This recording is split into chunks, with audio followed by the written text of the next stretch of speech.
नमस्कार दोस्तों, कैसे हो आप सभी। तो मैं सोचता हूँ आप सभी ठीक होंगे। आज आ गए अपनी बोर्ड बूस्टर सीरीज के लेक्चर नंबर 3 को लेकर, जिसमें आज मैं चैप्टर नंबर 3 के बारे में आपको बताने वाला हूँ। चैप्टर 3 में अकॉर्डिंग टू ब्लूप्रिंट एक एमसीक्यू आने वाला है आधे नंबर का, एक फिल इन द ब्लैंक्स आने वाली है आधे नंबर की, और दो आएंगे very short answer type question. और इसके बारे में अपन अभी डिस्कस करने वाले हैं बहुत ही अच्छे तरीके से। तो एमसीक्यू के लिए जो इंपॉर्टेंट टॉपिक्स हैं, पहला टॉपिक है रेजिस्टिविटी यूनिट, यानी प्रतिरोधकता की इकाइयां। प्रतिरोधकता की इकाई बहुत ज्यादा इंपॉर्टेंट होने वाली है एमसीक्यू की दृष्टि से। सेकंड टॉपिक है टेम्परेचर इफेक्ट, तापमान का प्रभाव। तापमान बढ़ाने से क्या प्रभाव पड़ेगा, तापमान घटाने से क्या प्रभाव पड़ेगा, इस प्रकार से। तीसरा टॉपिक है व्हीटस्टोन ब्रिज। व्हीटस्टोन ब्रिज दोनों ही प्रकार से इंपॉर्टेंट है, वेरी शॉर्ट आंसर टाइप में भी पूछा जा सकता है और एमसीक्यू में भी पूछा जा सकता है। बैलेंस कंडीशन, इसको पूछ सकता है एमसीक्यू में।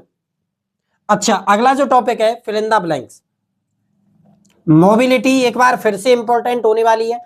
लगातार 3 से 4 साल लगातार मोबिलिटी आ रही है और अब की बार फिर से इंपॉर्टेंट होने वाली है एमसीक्यू और फिल इन द ब्लैंक्स दोनों की दृष्टि से।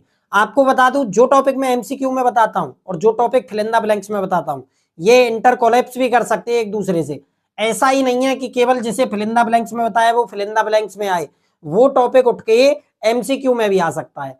दूसरा ammeter conversion, voltmeter to ammeter, ammeter to voltmeter, ऐसे प्रकार से जो कन्वर्जन है उससे कोई सवाल पूछ सकता है। जैसे कौन सा प्रतिरोध लगाया जाता है, संट प्रतिरोध लगाते हैं, पैरेलल में लगाते हैं या सीरीज में लगाते हैं, इस प्रकार से। अच्छा, अब अपन बात करते हैं very short answer type question, जो दो आने वाले हैं इसी चैप्टर से।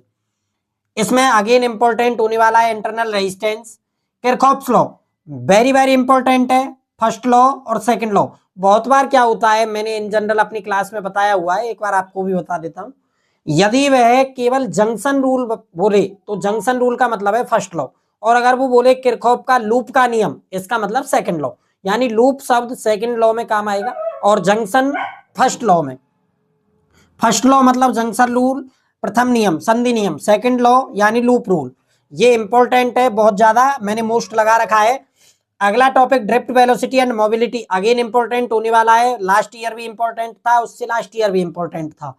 टेम्परेचर वर्सेस रेजिस्टेंस, टेम्परेचर बढ़ाने से रेजिस्टेंस पे क्या प्रभाव पड़ेगा, रेजिस्टेंस घटेगा, रेजिस्टेंस बढ़ेगा, क्या होगा, ऐसे करके कुछ भी आपसे पूछ सकता है। या फिर अपने से टेम्परेचर कोफिशिएंट, उसको भी पूछ सकता है, एल्फा। रेजिस्टिविटी अगेन इंपॉर्टेंट, प्रतिरोधकता, ये देखो यहाँ पे पूछा जाएगा या फिर यहाँ पे, एक जगह पे तो फिक्स है, या तो एमसीक्यू में या वेरी शॉर्ट आंसर टाइप में। तो भाई रेजिस्टिविटी, कंडक्टिविटी, ऐसे जो शॉर्ट टर्म आंसर वाले जो टॉपिक्स है उनको आप कंप्लीट करके रखें। रेजिस्टिविटी हो सकता है रेजिस्टिविटी को आपकी बार ना पूछ के कंडक्टिविटी पूछ ले, तो एक टॉपिक पढ़ने में क्या जाएगा। और रेजिस्टिविटी का रेसिप्रोकली तो होती है कंडक्टिविटी, तो उसको पढ़ने में कोई ज्यादा दिक्कत भी नहीं आनी चाहिए। तो भाई ये है चैप्टर 3 का ओवरव्यू। इसके बाद चैप्टर 4 का ओवरव्यू आपको कल मैं डाल दूंगा, और अपनी तैयारी को बरकरार रखें, ज्यादा दिन अब अपने पास नहीं बचे हैं। थैंक यू वेरी मच, मिलते हैं अगली जानकारी के साथ।